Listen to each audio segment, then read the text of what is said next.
mentioned, my name is Ryan Estrada. I'm the curator of public engagement here at Contemporary. And we'd like to thank you all for joining us today. As you all know, this is our first public program for Diedrick's exhibition, Heaven is a Muddy Riverbed. And today we have the honor of having both Diedrick and his friend TK Smith here. We do like to keep intros a little bit more informal, so I will go ahead and hand it over to TK and to Diedrick. But to give you a little bit of background with this program and a lot of the programs that we were building for Diedrick's exhibition, is there was a goal and some conversations that we had with Diedrick in terms of how do you bring the community that you work with and your friends into the programming and into the museum, into the writing, into the conversations. And I was thinking a lot about that because it's true, a lot of times when we're artists, there's so many meaningful conversations that happen with your peers and with your friends. And at the end of the day, a lot of them are the ones that have the deeper insights into your practice. So it was really exciting that Diedrick proposed this program and that TK wrote an essay for the catalog. So if any of you are interested in the catalog, this is a plug. The catalog is available downstairs in the museum in the shop. And it's a beautiful catalog. Probably one of the most beautiful ones we've had here at the museum that we've made in terms of design and production and images and content. And it was beautifully designed by Simran Chawala, who is our former graphic designer and social media manager here at the museum. So shout out to her, and thank you all, and I'll go ahead and hand over the catalog to you in case you need to reference it, and thank you for joining us.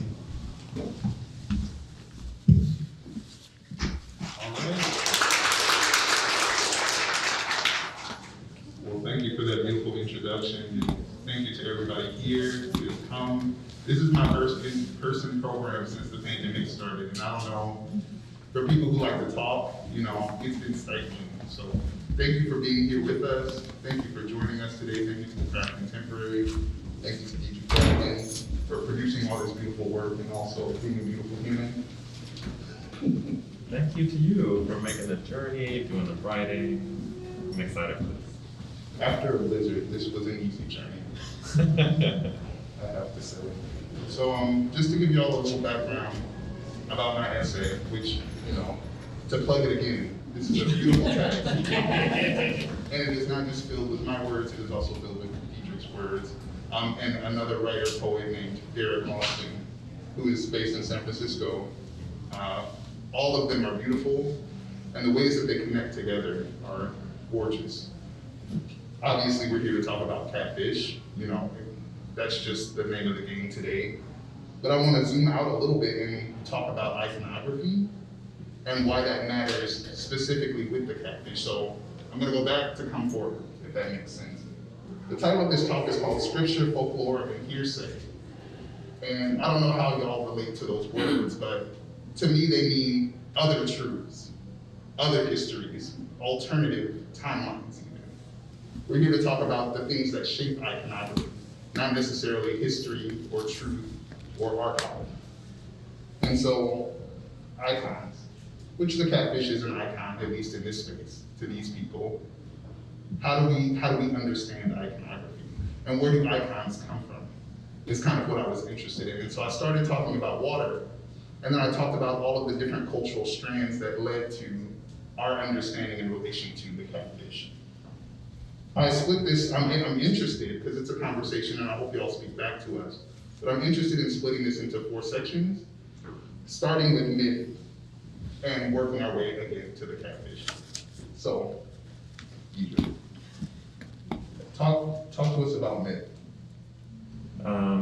Absolutely. So, I mean, I think even for myself, from small itty-bitty childhood, I've been obsessed with myth and all the things that are sort of attendant to it, like transformation, transfiguration, magic, these stories of sort of love, family, and the ways that I think myth and a lot of the stories that we sort of make up can be gruesome in a way that we don't always allow ourselves to be in our sort of lived moral lives.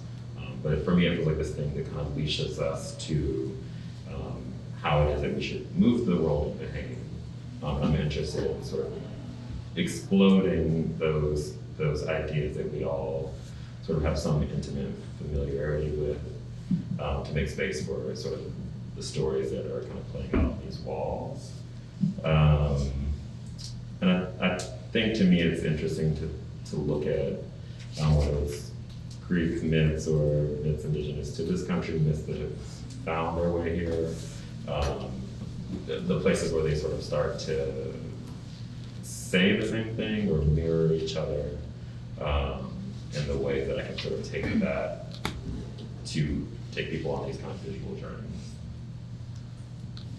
I think it's interesting because I think myth works in two ways with your practice, because weavers are mythical in a weird way. You know, you're an inheritor of this kind of what some might call craft, women's work, what some might call divination, right? We can go back to myth, religion, and find many weavers, including like the Fates were weavers. But it's interesting to see a weaver interested in telling mythic narratives. It makes it more surreal and more a magical process. Yeah, absolutely. I mean, I think absolutely about this idea of weaving is sort of bound up with all of our creation myths, and I think a lot of times there are myths about unmaking that revolve around strings as well. Like the Fates are sort of clipping a thread, they're not putting a thread together to think about the length of one's life.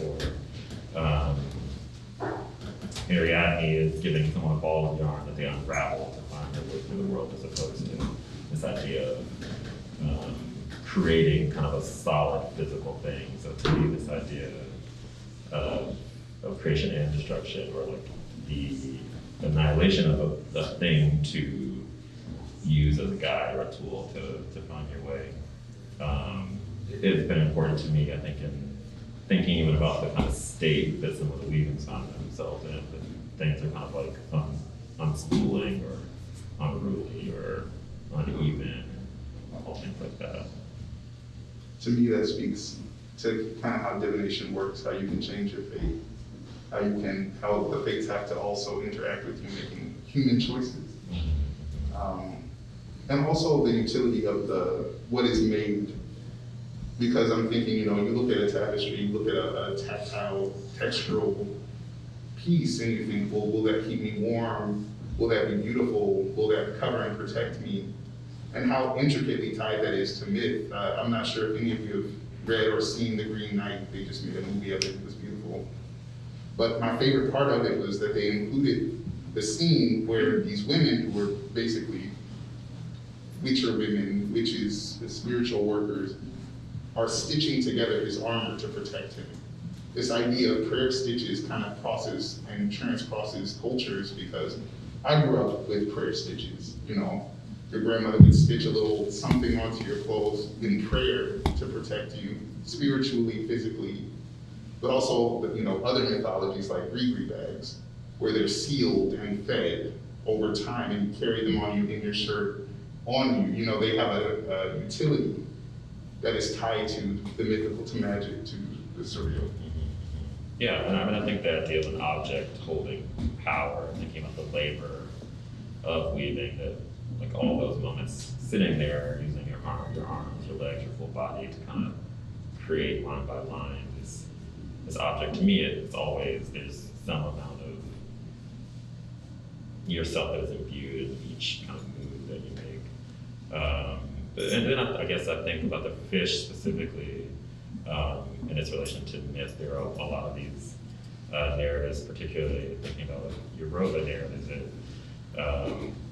Yemaya, or like the spirit of the ocean, and that we all are the children, that we are the fish that she births from under her skirts, that then become every sort of creature on earth. So the idea that everything is kind of tied back to this aquatic space at the beginning, for me, is like one of these notes that I definitely think about when I'm interested in something like a catfish, is like a symbol at the middle of my practice.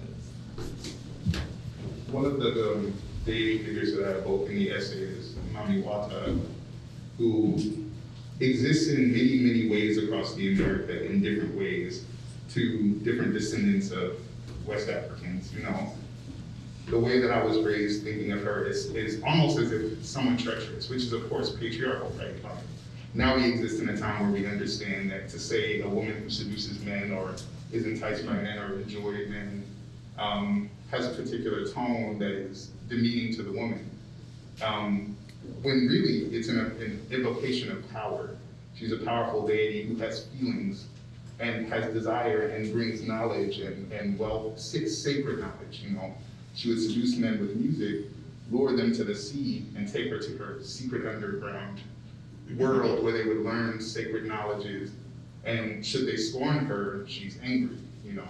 Should they leave the water, they take with them this sacred knowledge. And so it's a process of having a deity who feels so human, but offers so much beyond human limitation that is made physical, I suppose, by the water. And I think there's an interesting connection between someone like Namiwata and Hearsay and Ricky, who also loomed. Right, yes, loomed. Yeah, so, I mean, we've had a lot of conversations about Hearsay being this, this titan, this goddess who has this relationship to the loom, to magic, to transformation, is kind of beholden to a lot of these animals, but specifically the pig. And for me, like, I always think about my relationship to the South and this place that has these sorts of animals, and myths about magic in the night, and then to be sort of descendant from like folks who farmed hogs. Like, to me, there's all these ways that I'm interested in how you can take these myths that we give so much power and think about as maybe greater than like the mythologies that have formed here in the Americas. It's like having this kind of supremacy, and to me, I think that like all of these myths, when we start to pull them apart, are about these kind of like simple ideas that happen anywhere in the world, and to me, to then take those things and try to repiece them to point that out is always like really exciting for me. I mean, would you say that you're contributing to them too? Yeah, I definitely think I take from them and add to them as much as I'm sort of just like taking it at face value and trying to replicate it. To me, it is as much like an inner exchange than a like retelling, I suppose. I think that's something interesting about both of those figures and water is that they hold that dual feeling for us. Water is terrifying and comforting and beautiful and cold, but also warm and engulfing. And part of the goal of my essay was to get us to think about our relationship to something that is as tangible as we can get to the sublime. You know, like it is something we know and we understand, but we can never fully know or ever fully understand. Yeah. And you know, my first time eating the ocean was a couple of years ago, and of course, you know, ocean water is salty. I stepped in that water hit my face, and I was like, I've never known salt like this. I've never known it like this. I thought you'd be able to, you know, just the ignorance of me. I'm from Iowa, so. All of you probably know this is a seaside place, but where I'm from, there's just corn and rivers and creeks. So it was such an experience that created a whole new world of pleasure and fear. Right. Yeah. I mean, I have a lot to say about water, but I don't want to jump your order. I mean, I think even just for me, it is always fresh water or water closer to fresh than ocean. And it's something I think about a lot in terms of, I mean, I think when we imagine the narratives of Black folks in this country, it's unavoidable to think about the ocean. But I think growing up in another landlocked place, Texas, in the middle of it, it was a while before I saw the ocean or things that came out of it. So like I didn't grow up eating crabs or thinking about, I don't know what else, I can even name another ocean thing. Shrimp. It just seemed like it must have taken a lot to get those things to where I lived at that time. And so I think my affinity for like fresh water and mud and swamp and these things really colors like my use of the catfish and thinking about trying to raise this thing that is, unpretentious to the level of the tapestry. It's like something I think a lot about. I love the visual image of an ocean and the journey it must take to get to that river, that creek where that freshwater catfish might live. The rain and the condensation and the snow melting. And I think that's also kind of how myth works. You have this sublime essence somewhere, out there in the who knows what, that gets distilled into something we can touch and understand. That is still an essence of that divine thing. Right, yeah.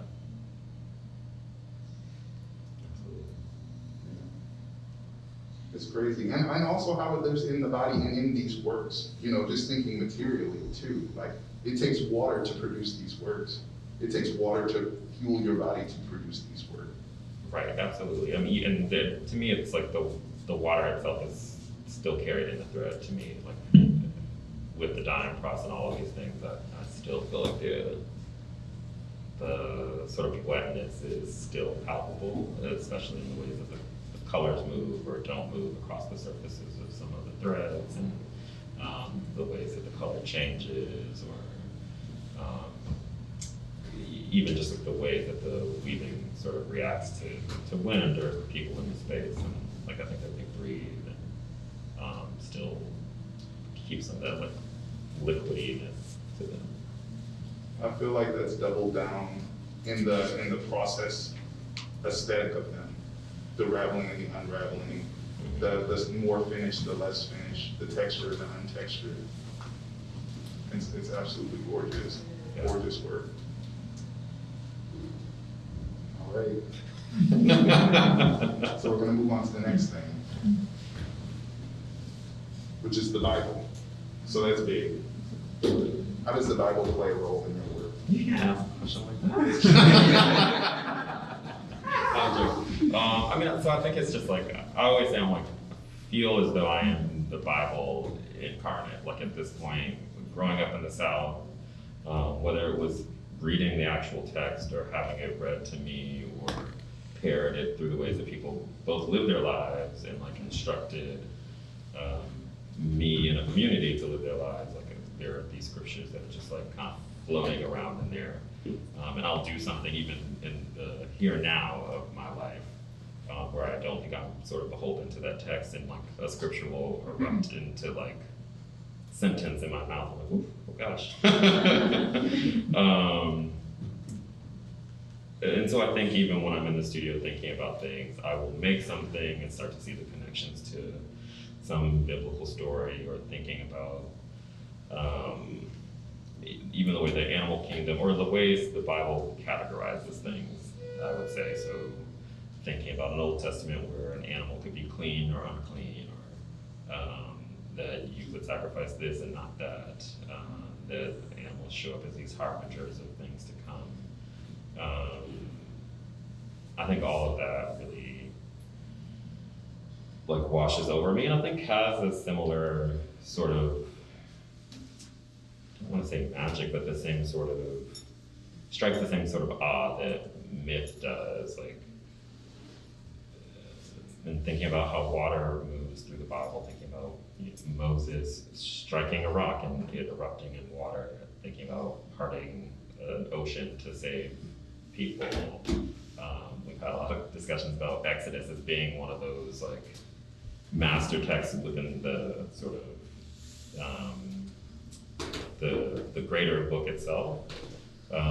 Thinking about Moses being put in a basket and floated on a river, like there was all these ways that through the grand narrative of the book, water sort of again acts as this kind of freeway for everything to kind of course through the book. Yeah, and I mean, I think when I look at some of the images, I mean, particularly the one behind me, I see some of the moves that we have like played out through art, especially religious art, like doing the Pieta again and again and again, or all these other different things. And I mean, some of the titles I think sort of allude to the Bible, and miracles and these things that happen in that text. And, I mean, I think that there have been times in my life where I'm like, okay, I've got to push the Bible out of there. But now I'm really interested in playing with it and allowing it to crop up in the work, especially because I think we live in a country that is founded on the Bible. It is in the sort of air, water, and land of this place at this point, for better or worse, and it feels like something that there's still room to deal with what that is doing and will do to it. There's so much to latch on. I mean, the Bible's huge, but this is a Protestant nation, and going back to the idea of iconography, an icon in our history is a depiction of Jesus Christ. Thinking of how the cross appears and reappears, even in shadows, immediately evokes Christianity. That kind of power that icons have over time, even if the non-religious ones are ingrained in us in so many different ways. And to think about the book of Exodus, which Black people, for better or for worse, at least in this country, have latched on to. Exodus, the exit, the escape. Going back to that kind of duality, which I'll now change to multiplicity. Water is an escape, and that can be a pleasurable escape or a painful escape. And as you said, it's inevitably tied to our history because that's how we got here. We got here, we exist here because of the water. For some, it was an escape. For some, it was salvation. I mentioned in the essay the story that happened at Depot Landing, where a mass suicide took place, a mass drowning took place. But the myth that is carried on after that historical telling, is that those people flew home. And that kind of multiplicity, that kind of understanding and that bending of life and death, birth and death, is so full of awesomeness. It's so full of the sublime that it can't be good or bad. Just like these women figures in myth, they have to be and be honest. Yeah. To say something else about the Bible.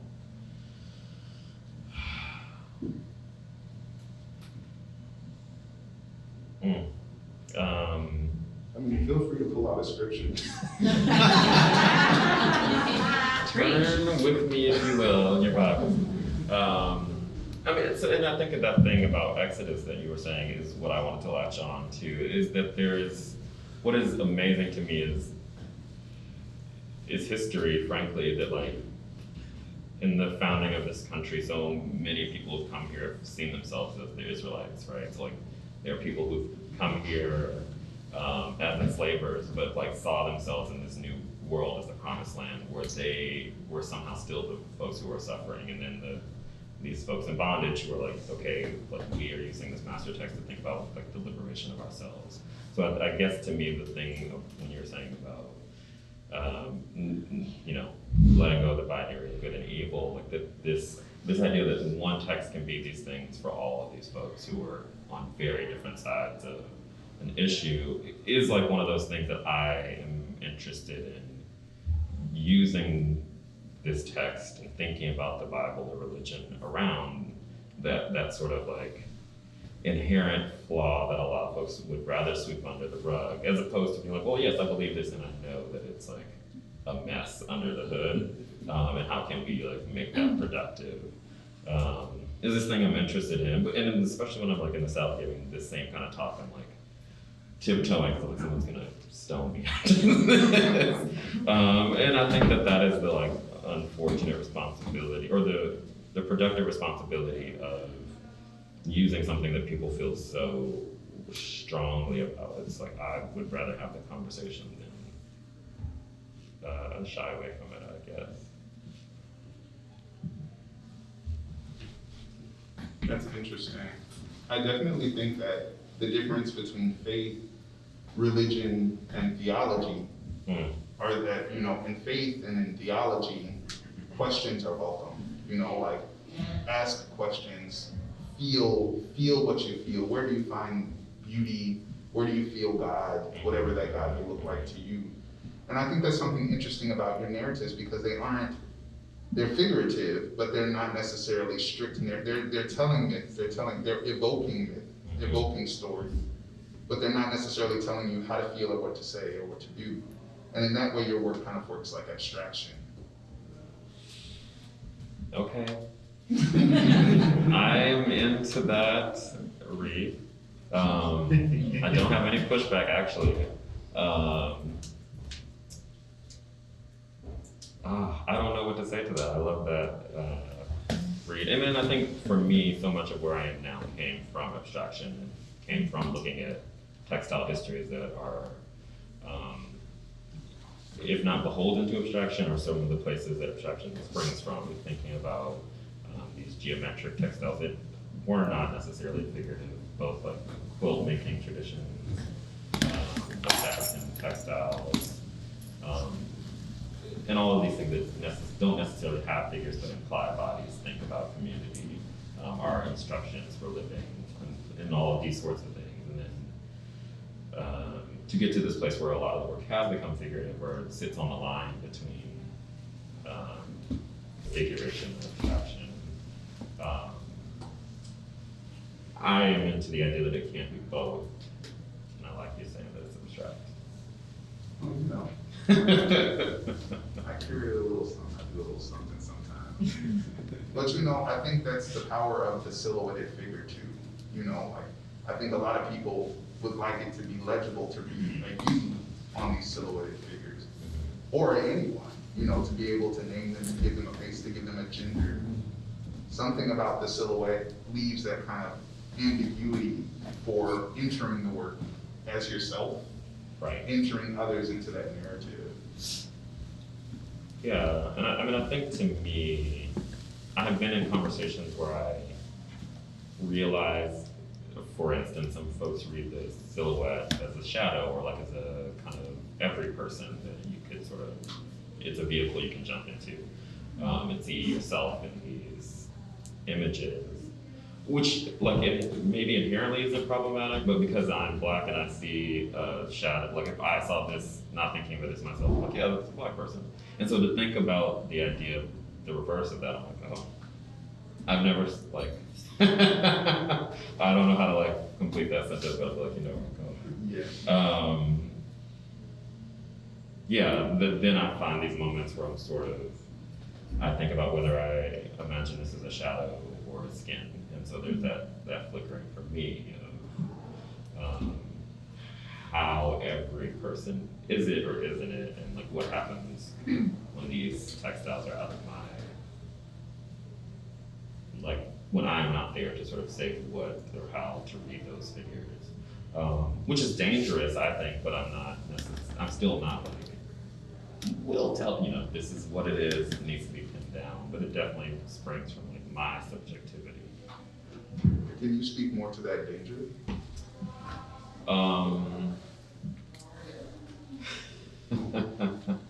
I can, but then I feel like I've been invited into the room. I mean, I think, for instance, like if we say some of these images lean on mythology or the Bible, like what's to say some large mega church doesn't, like 50 years from now, you know what would look good on the back of our program? One of these weavings with a fish in it. Like people will think about Jesus. And I'm like, what happens when you allow the world the space, and that I don't think I could game or control this, to take your image, your idea as a vehicle for other things, right? And I don't think I am the only artist in danger of this or who's ever experienced this, where you wake up one day and your image has become sort of commercialized or begins to mean something for a group of people, et cetera, et cetera. And so I think the beauty of like allowing folks to find and make meaning is that there are beautiful, unexpected things that happen, but you can't take that risk without also being like, this could go bad, this could go bad, which is just interesting. And how myth works too. You know, I think the power of erasure is that it enables you to continue to oppress people to forget. You know, Yeah. they say Americans have a pathological amnesia with history. We like to forget what we've done to people and forget people exist in general, you know, or that they have needs. But something that's interesting about forgetting too is that it allows things to mutate. And part of that multiplicity is, that I think is interesting about myth and iconography, is that you reference the American flag a lot, you know. You've referenced queer poets, you've referenced, you know, holidays, events, moments between two people. You know, and in opening that up to people's interpretation, you know, I would love to say, and this is me speculating and wish casting, but I would love to say the essence of the myths that you make, that you weave, will remain strong and true, even as the context changes. Absolutely. And I guess I'm thinking about it from the historical bent, like tapestries historically were tools of propaganda in a time where people were largely illiterate. You could take and roll up that piece of fabric, put it up somewhere, and tell these people the story you want about current events, the Bible, morality, et cetera, et cetera.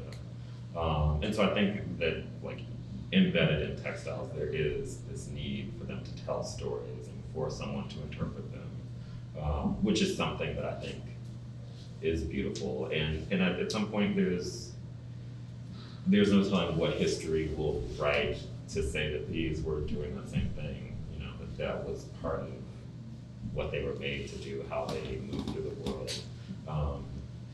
And I'm absolutely not mad at that, but it is like, oof, you can't know how and what that story will be. True, and I think about that in relation to the reading of queerness on your work, and then the pairing of it with, well, how are we going to define that? How are we going to define that in that moment? This work is queering something. Are we speaking politically? Are we talking about sexuality? Are we talking about gender? In what way does it queer, and how do you read that? How do you read queerness on something?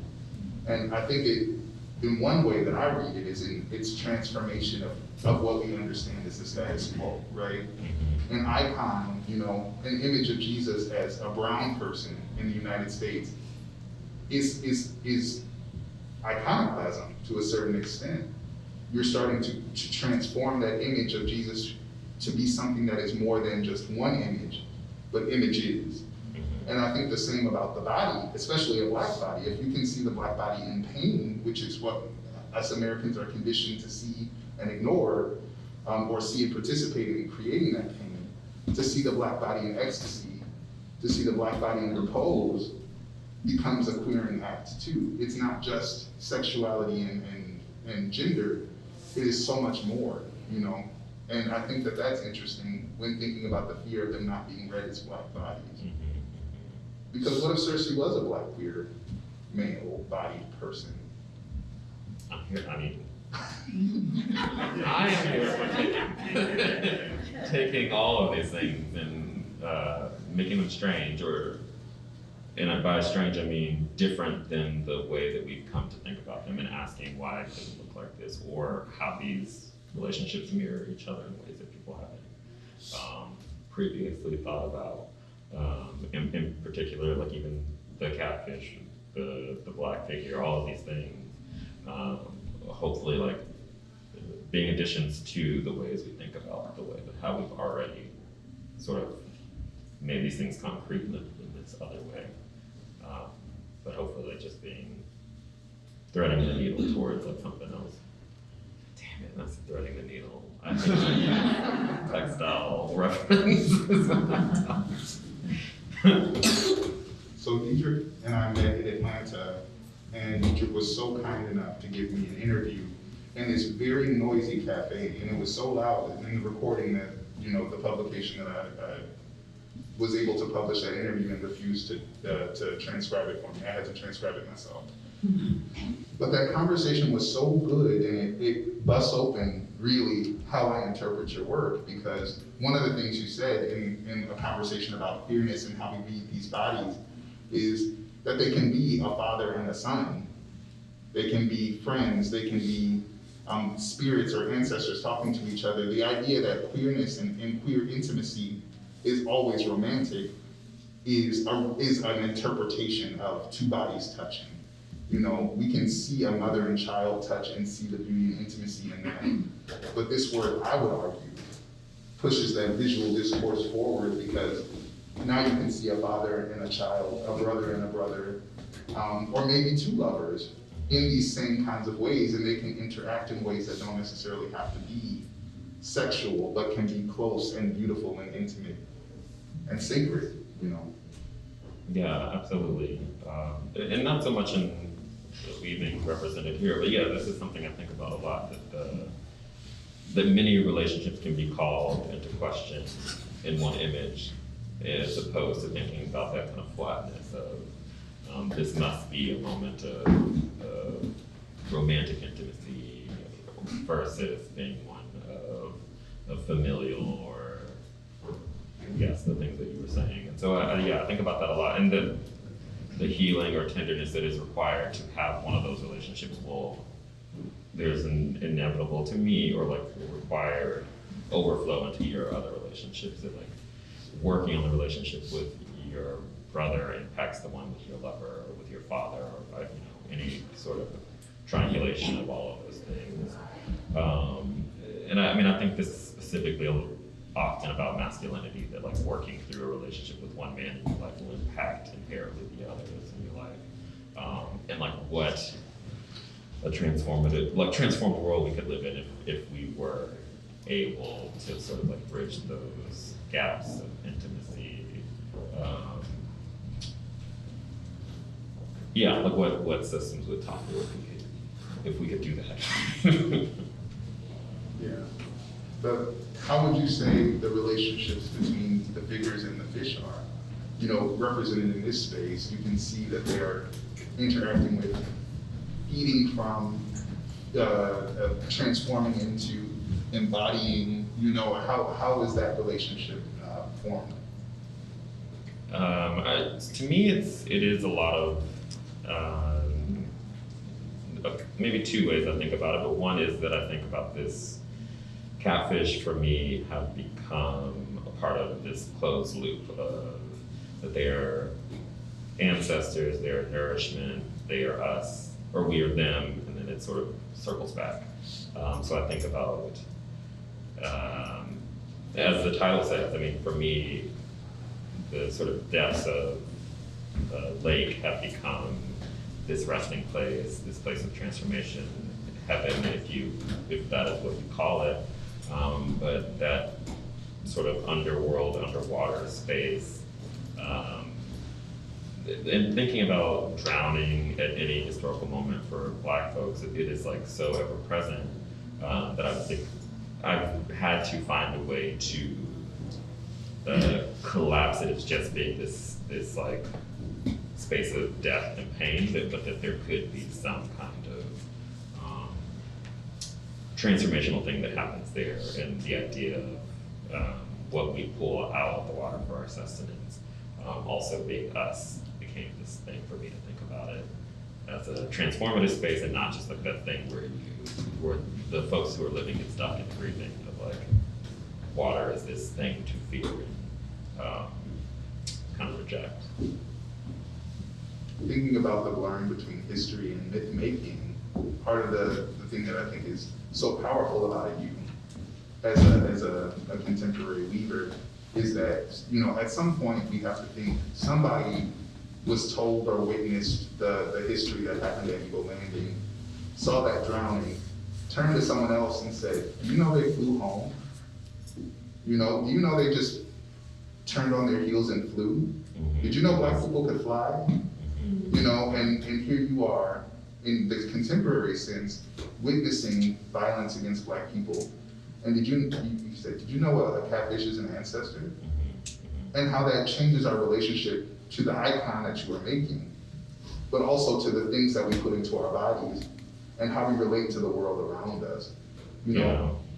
Yeah, and to me it is pulling forward so much more, like, you know, because we are talking about one, drowning, but then thinking about some food way that is so important to us, but unrelated to that, is like that I can reclaim all these things at once. Like in the net that I'm pulling in, there's more and more like material and gold and like the responsibility to sort of like lift up the things that are already inherently valuable, like within myself or within a community, and to think about like what we call that, to think about what we call bottom feeder, and to like find ways to rehab that language, to celebrate the things that are inherently a part of culture, and I think to continue to like reinscribe the myths and stories we live with like the fullness of experience, and not just as like things that we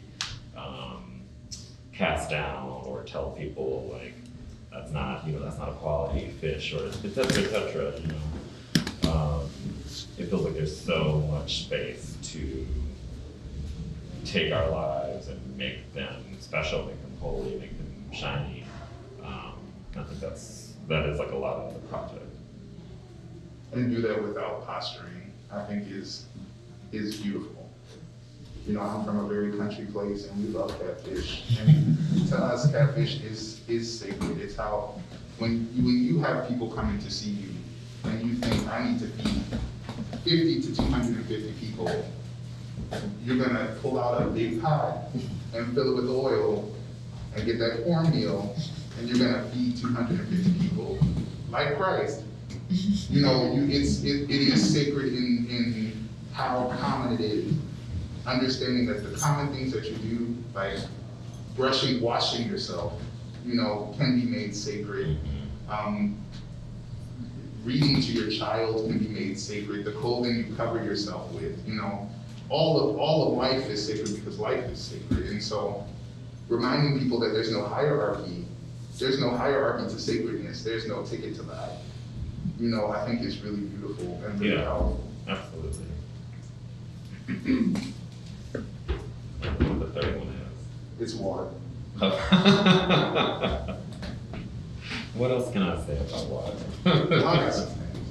So, I think one of the questions I've asked you before, and I would love for you to relay to these good folks here, is the worlds that you build, the tableaus that you compose, are they all submerged in water?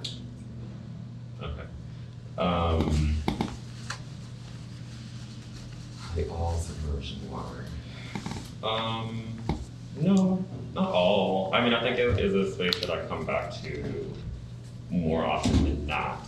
But it is, one of the like major nodes of things that moves me and excites me to make. But I think that there are other worlds that I'm interested in exploring or to explore. Horses and the apocalypse and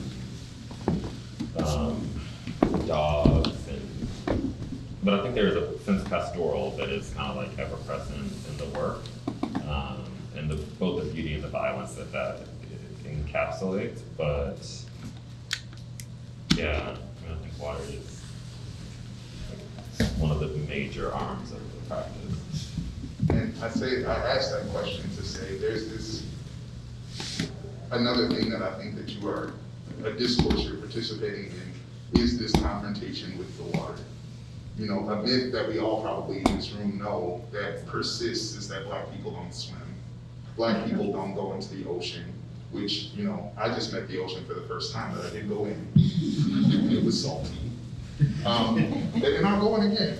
You know, don't know about those waves though, but that myth persists, and understanding that because of this history, because of the myths that we live in now, a particular experience for someone living in a Black body is a confrontation with the water. Because every time I turn and look at the ocean, I think of Ebo Landing, or I think of being brought here on a ship, or I think of a drowning that happened at the community pool, or that people wouldn't let me in a pool, you know, in 1960 something. Water is, even like now, water is the precarity of water to sustain communities. Water is a confrontation, and it reflects back at us the histories of inequity. And so I think when I'm looking at your work and thinking of the catfish, I'm thinking of a confrontation with water.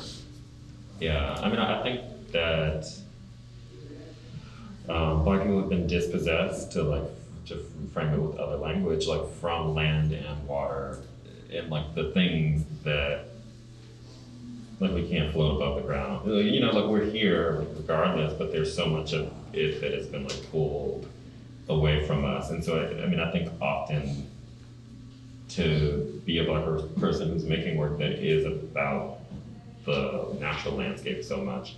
But I think one of the other ways that we are framed is like we are city dwellers, we don't like outside, we, you know, all of these other things, and which is not true.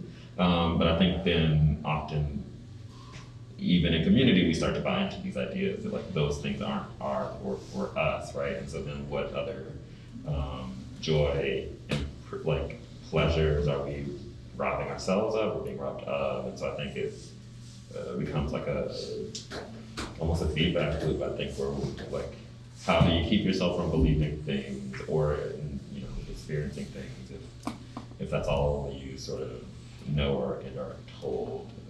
And so to me, it is partly of this project of like, even on the visual level, trying to like create images that go counter to some of the narratives that I've inherited. And being someone who's not from a big city, you know, so like to me it's like, oh, well, I've always grown up kind of knowing the opposite of this, but then like can fall into step of like thinking or seeing images that aren't true to my own experience. I think that image, and this is me arguing as a historian, like, and I argue this in the essay too, is that confrontation with the water is in itself a form of Black iconography. It's a Black visual motif that we will see over and over and over again. And if you've seen Moonlight, you know, Little starts the film vulnerable, a child being taught by this precarious, you know, father figure how to swim and navigate the ocean. And the film ends with this child wet, covered, you know, perspiring possibly, but you can see that they had just exited the water and they're facing it into the moonlight, and then they turn to the audience. They break that wall, and now it's a challenge to us. You know, I have conquered this precarious spiritual entity, and I've conquered it in this way. I've become a part of it in this way. I also talk about I May Destroy You, and how the transformative, it's an HBO series, it's very good, very heavy, but there's a transformative moment that comes with a confrontation with the sea. She is at her lowest low, falls asleep on a beach, wakes up to the ocean in front of her, and what does she do? She climbs into it. And that image also, you know, it goes beyond Black culture too. In the Odyssey, Anticlea puts rocks in her garments. When her son has not come home, she says, "This is not a state of being I want to be in anymore." And she relinquishes herself to the sea. And she meets her son again in the underworld, but she is able to meet her son again and guide him back home. And so it's this kind of motif that keeps coming up, keeps coming up, keeps coming up. And even the water is very literal. I think that it's something we can all can understand when confronting the unknown, the darkness, the sublime, the awesomeness, this just space, you know?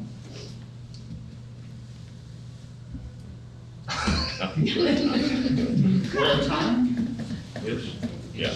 Ish? So we're at time, like we can ask questions from the audience. Yes. We have one here on the right. Yeah, sorry. This has been a really interesting conversation for me because it mirrors my small town, religious family upbringing in a lot of what you're saying. But what I'm also interested in are your choice of colors. They create the abstraction, really, in addition to the Black bodies, but beyond that, how do you choose your colors? Do they have a symbology themselves? Yes, thank you for that question also. Absolutely. I think often, like I will work on works in sort of a loose series or a loose wave of works that I know will be shown together. I have a deep and abiding obsession for like a show in the spring like knowing that the works will be up in the spring will make me like internally, I'm like, it's time for Easter. I need to have pastels. I need to have bright, like beautiful, like rebirth colors. So I feel like part of my sense of color comes from like a seasonal way of seeing the world, even in terms of like loosely fashioned. Like I've been seeing this color green for the last 3 weeks, so I want to like bring that into the studio. So I think it is both responsive and internal, but sometimes it is just purely color theory, wanting the colors to sort of sing or talk to each other. Yeah, so I think it's that tightrope of thinking about it kind of intuitively and then coming back to kind of the art school training.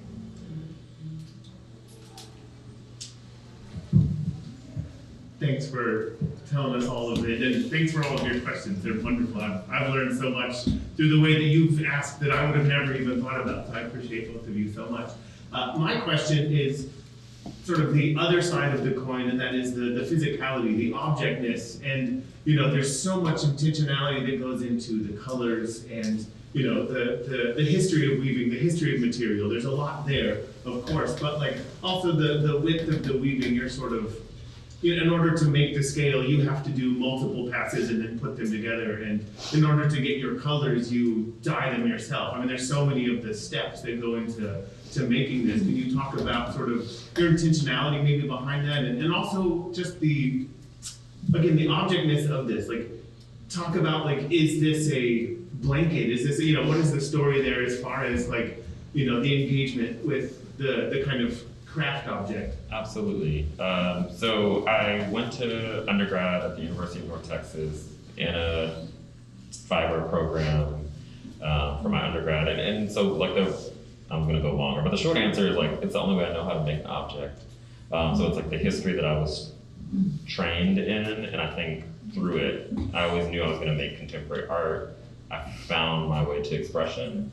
So there are some textile histories that I'm pulling from, thinking about quilt making, thinking about West African strip weaving, so that the idea is that you make in smaller segments that you piece together to make it kind of the larger whole, which also mirrors quilt making. Thinking about tapestries. I always get the century wrong. I sound so obnoxious. 15th century Flemish tapestries are sort of the most like vibrant, pictorial. That is the tradition where those sorts of things would happen. So like piecemealing all of those together with like the weaving techniques I was learning and knew to start to create these kind of fragmented expressions of all of those different inputs. And I think utility is something we talked about a lot, but we didn't get to up here. But it is something that's so inherent in the material, and I think that it's something that people respond to, that we know from our mothers and grandmothers and communities that we come from, maybe not here in LA, but that far-flung distant place, I think, is always called up when people see the kind of tactile nature of them. But yeah, I mean, I don't imagine them like people get cozy with them, only in the kind of like mental space.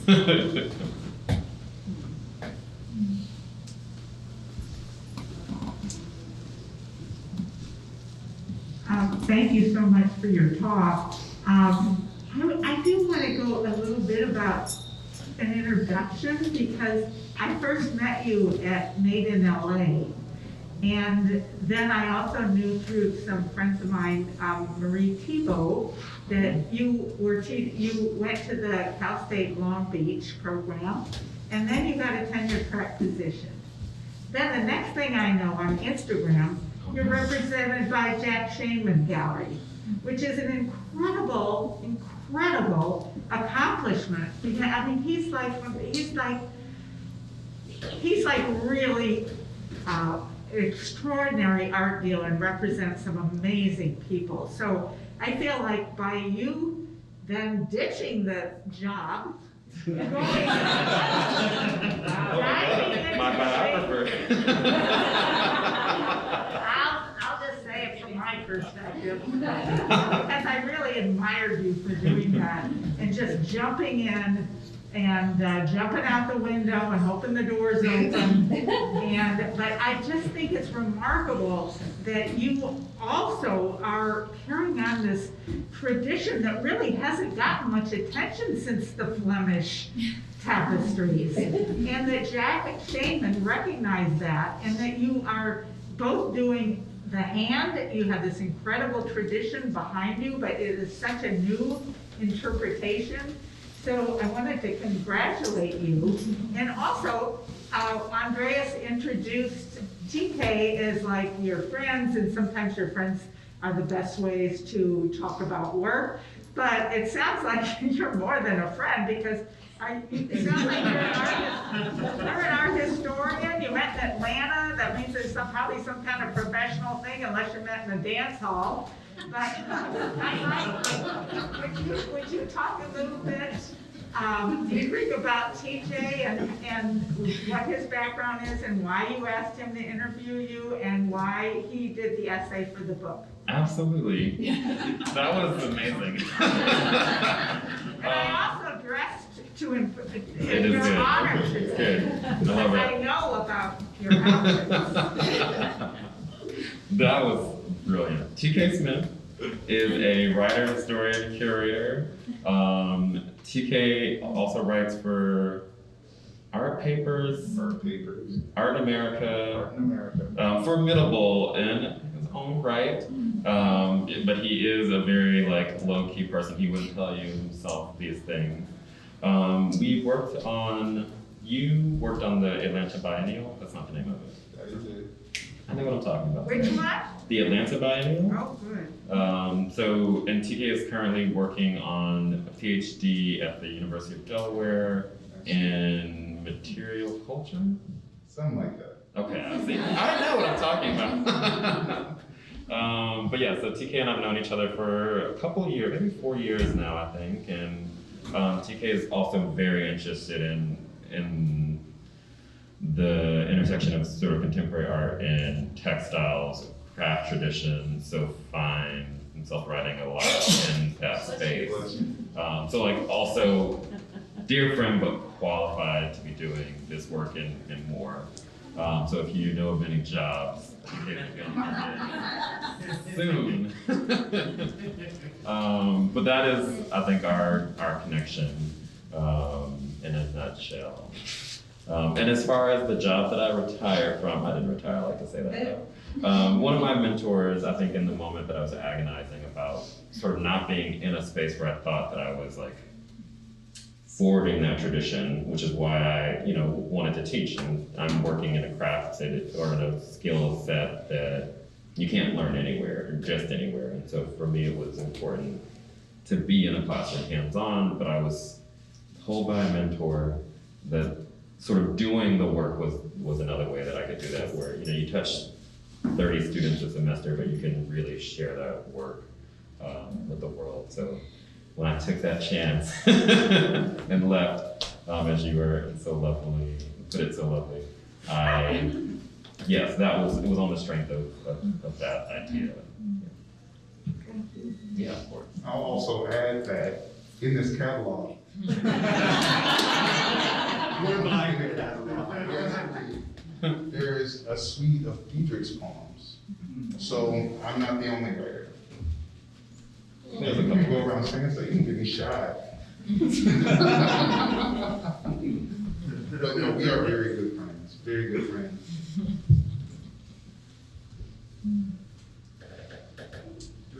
Do we have any other questions? Last chance? There's always one. There's still time. Why did you start with fiber? Like an accident purely. I thought, I went to school knowing I was gonna study art, and I thought photography. Took a history of photo class my first semester in undergrad, and realized I had a brilliant teacher and that I was not a photographer or interested. It just had a job title implied in the name.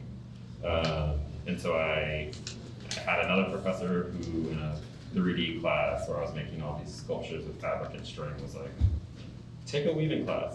And I did my freshman summer, and immediately, before I knew what to make, I knew I loved the process.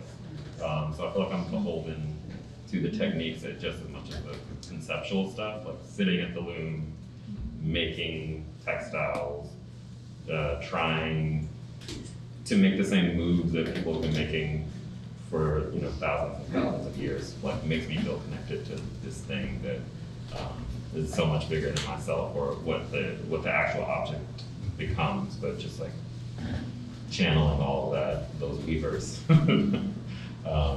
It just feels worthy. It's like something I want to do for the rest of my life. I think that's a fantastic way to wrap up the program. Thank you all for attending today.